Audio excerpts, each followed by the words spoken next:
ng makinis na leche flan?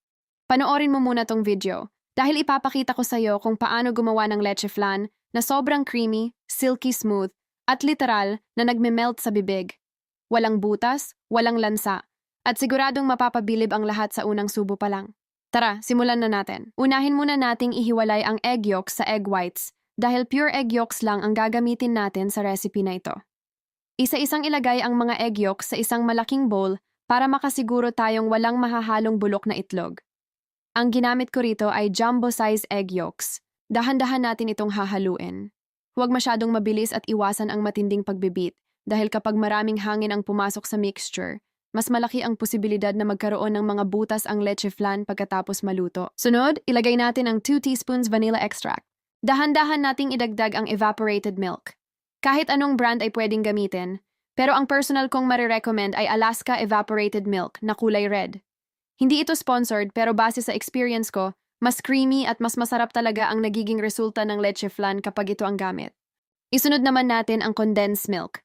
Ang ginagamit ko naman dito ay Alaska Condensed Milk na yellow. Again, hindi ito sponsored, pero para sa akin, iba talaga ang creaminess at tamis nito kumpara sa ibang brand.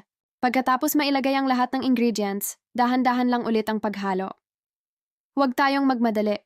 Habang mas maingat ang paghahalo, mas kaunti ang mabubuong bubbles, at mas makinis ang kalalabasan ng ating leche flan.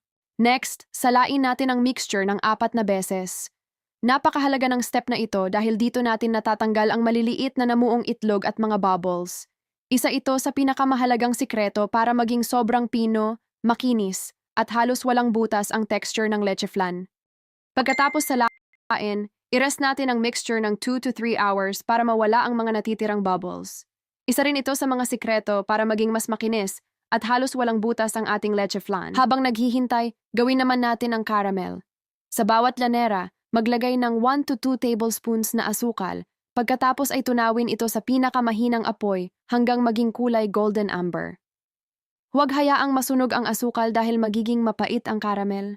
Kapag tama lang ang pagkatunaw nito, mas masarap ang lasa at mas maganda rin ang kulay ng leche flan. Pagkatapos ma-rest ang mixture, haluin lang ulit ito ng dahan-dahan para maging pantay ulit ang consistency.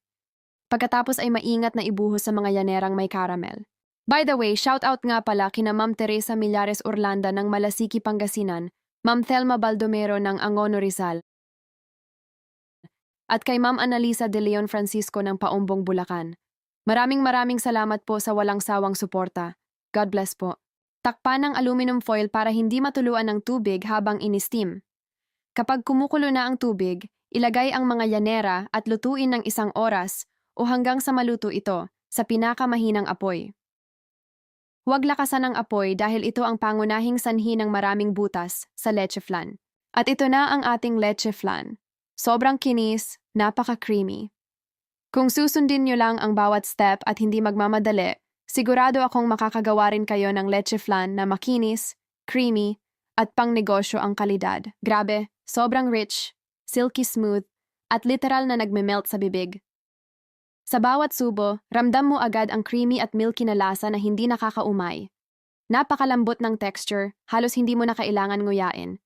Isang tikim pa lang, siguradong hahanap-hanapin mo na agad ang kasunod na subo.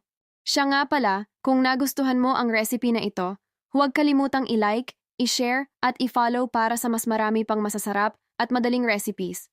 Comment mo na rin sa baba kung taga saan ka nanonood. Gusto ko talagang malaman kung saan-saan na nakakarating ang ating mga recipes. Thanks for watching and happy cooking!